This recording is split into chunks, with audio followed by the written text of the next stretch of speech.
So, hi guys, welcome back to Best Passion and Reality. Today is another session of our reality talk show. And before I start with my topic for today, I would just want to say thank you guys for those who have subscribed on my YouTube channel. Thank you for all my new subscribers and thank you for all those who have been sharing my videos. I do appreciate your effort and I pray and beg that you should continue to share and continue to like. Don't only share, also press that like button and don't also fail to leave your comments. Don't also fail to ask your questions. Before I go on to tell you guys what I have today for my topic, I just want to present this my cup. This is a kitchen cup or a sleeping cup, you can call it, whichever one you want.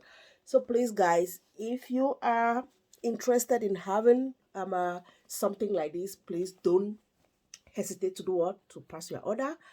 They are not expensive. They are very, very cheap. I do them for very little money. It's just a token. So guys, if you know you are interested in having something like this, just inbox me and I'm going to make your own. I'm going to post it to you.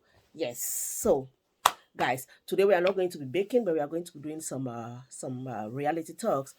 My topic for today is a question. I will ask you, what type of a parent are you, or which type of a parent are you? Are you a dog parent or are you a cat parent? Yes, parents are the first teachers of their children. Actually, they are. But then, like I asked, what type of parent are you? A dog parent or a cat parent?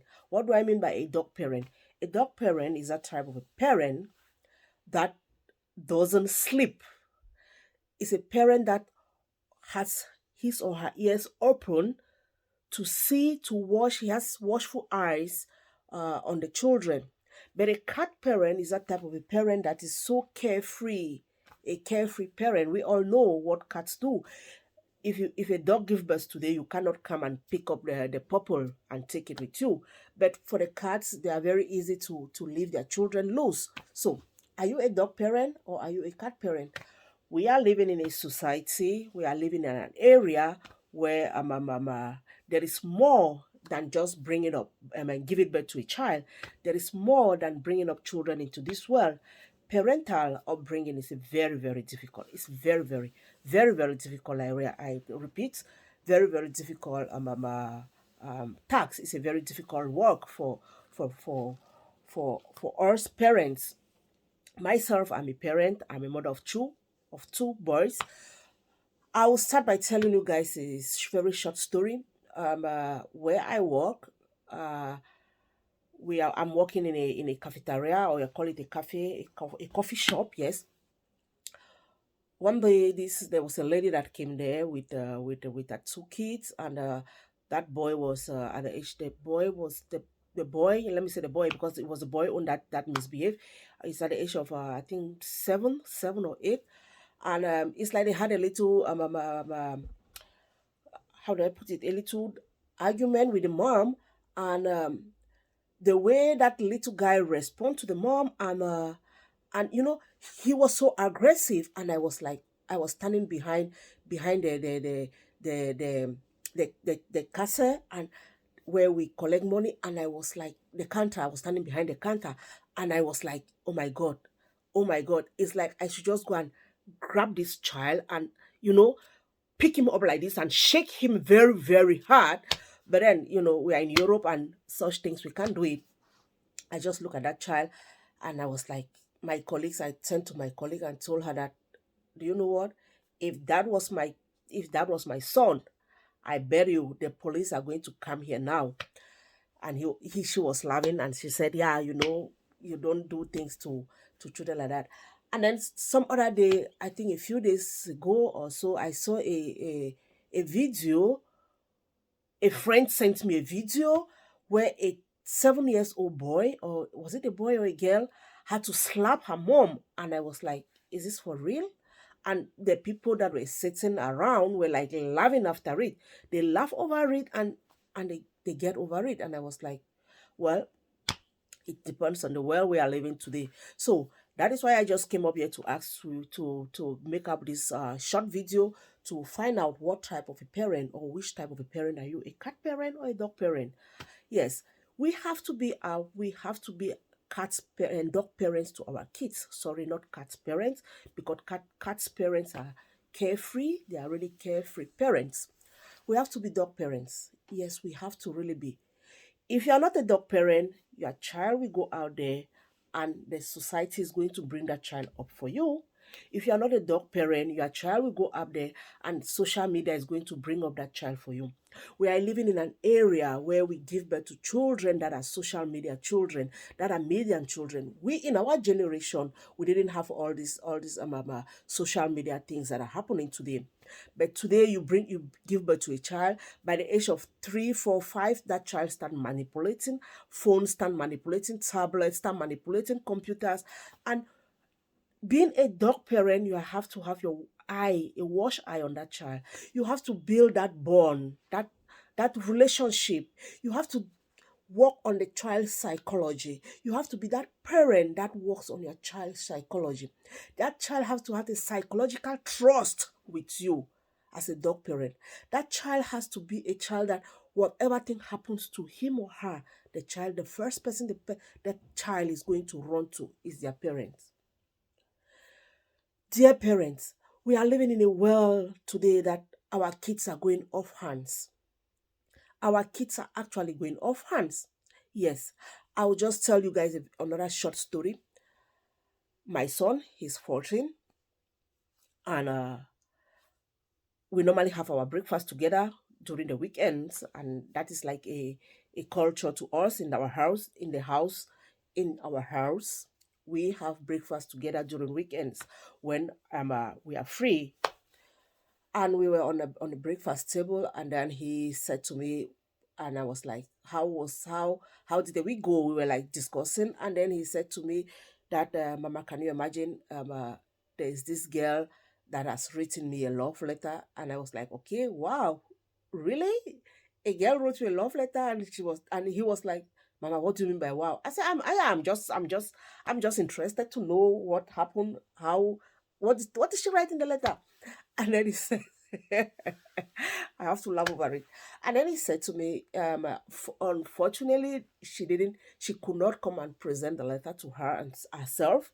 The letter has to pass through friends and friends and friends and friends before getting to him.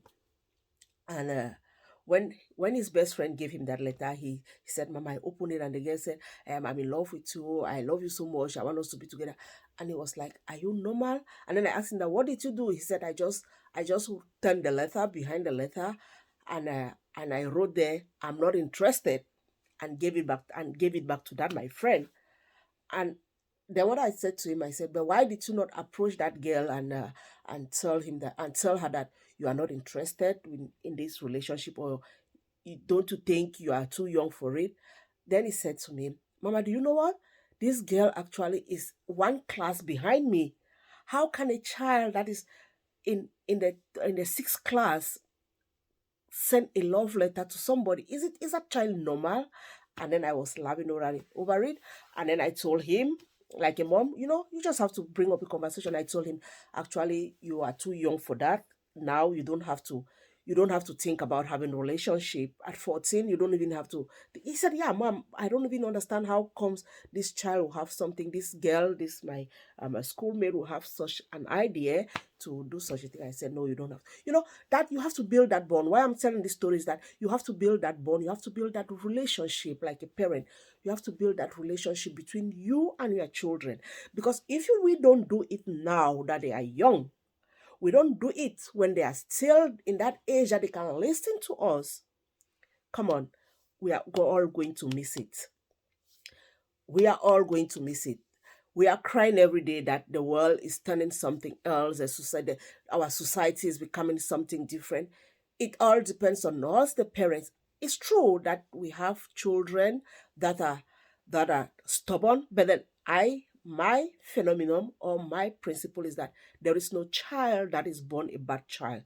There is no child that is a stubborn child.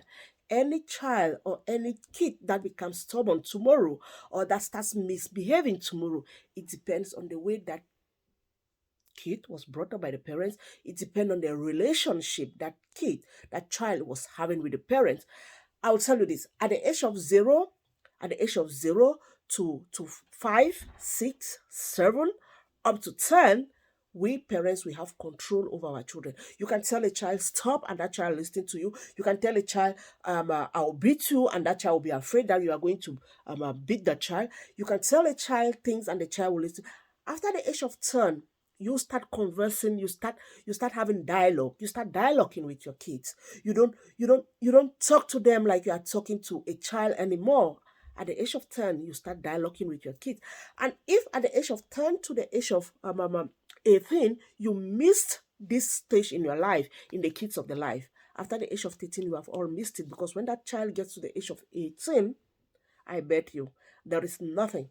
I say nothing you can tell that child that he or she is going to listen to you when he has already learned what he was supposed to learn from you, the parents, in the outside world. He has learned what he was supposed to learn from you, the parents, on the social media. He has heard what he was supposed to hear from you, the parents, from strange loiter, from strange people, from people out of the intimate ones that he or she is supposed to listen to. Because at the age of 18, they start taking decisions for themselves. You don't decide anymore for them. So if we don't build our relationship from the age of 10 to the age of 18, then we have all missed it. We have all missed it. Those kids, they will go up out there and they will become vagabonds. You hear parents saying, my child is very stubborn, my child is doing this, my child is doing that. Yes, it's because at that tender age, at that age where they were still having that tender mind, we didn't build that bond, we didn't build that parental bond, we didn't prepare that psychology, we didn't have that psychological connection with them. And if we miss having that psychological connection with them during that tender age, we all miss it.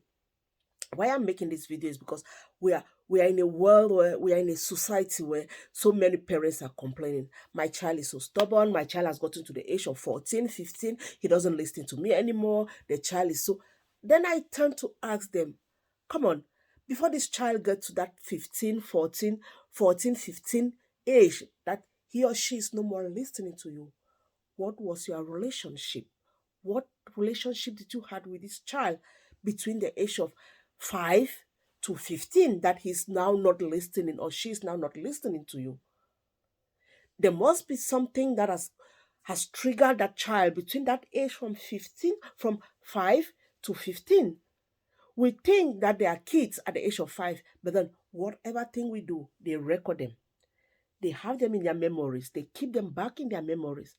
And when they start replaying those records, that is when they start reacting. That is when they start reacting. Unfortunately, we can beat them. If you beat, I'll put this like in Europe, if you beat, the child will run out of the house.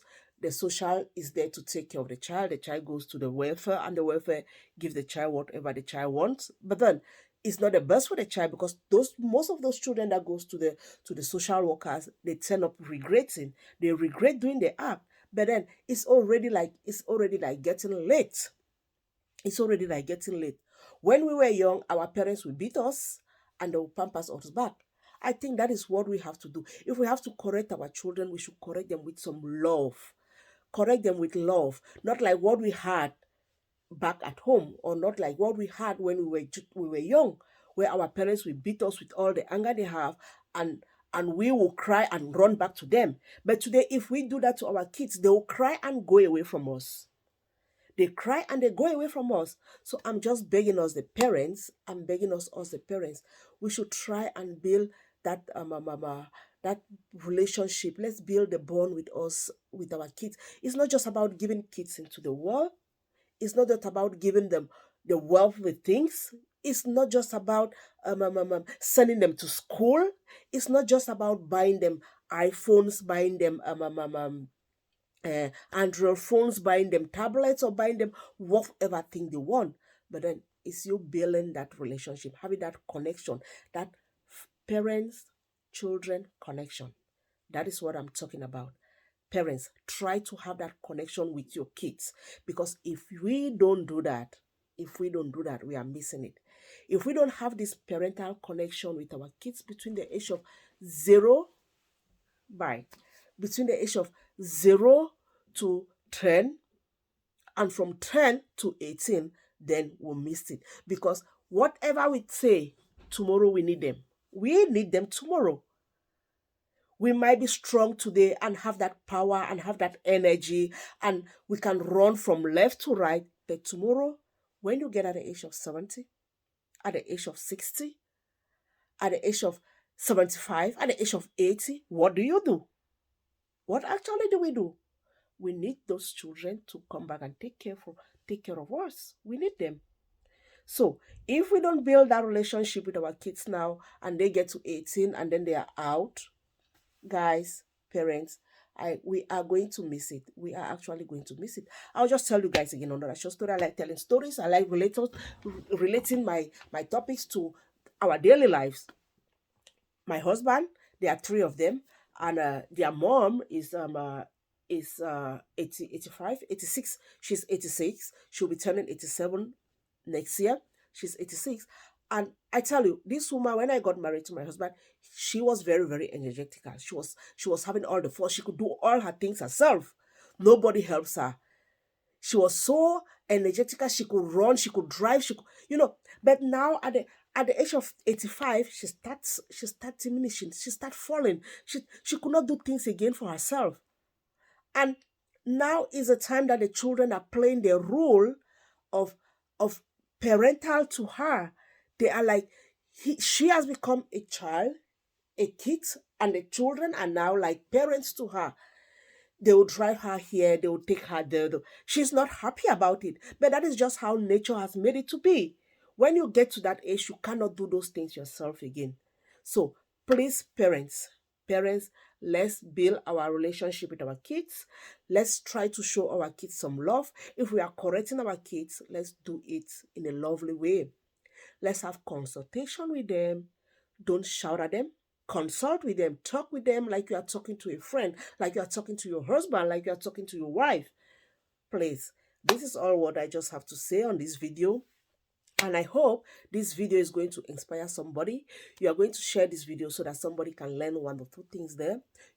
I don't know so much. I'm just like giving my own opinion. If there is something more you have to add to this video, please just go down there, leave it on the comment section. And before watching this video to the end, please don't forget to hit that subscribe button. Don't forget to hit the notification bell. Sorry, not the ball, but the bell. The notification bell for more videos and for more healthy cooking and baking videos. See you guys in our next video. Love you so much. Thanks for watching Best Passion, and bye.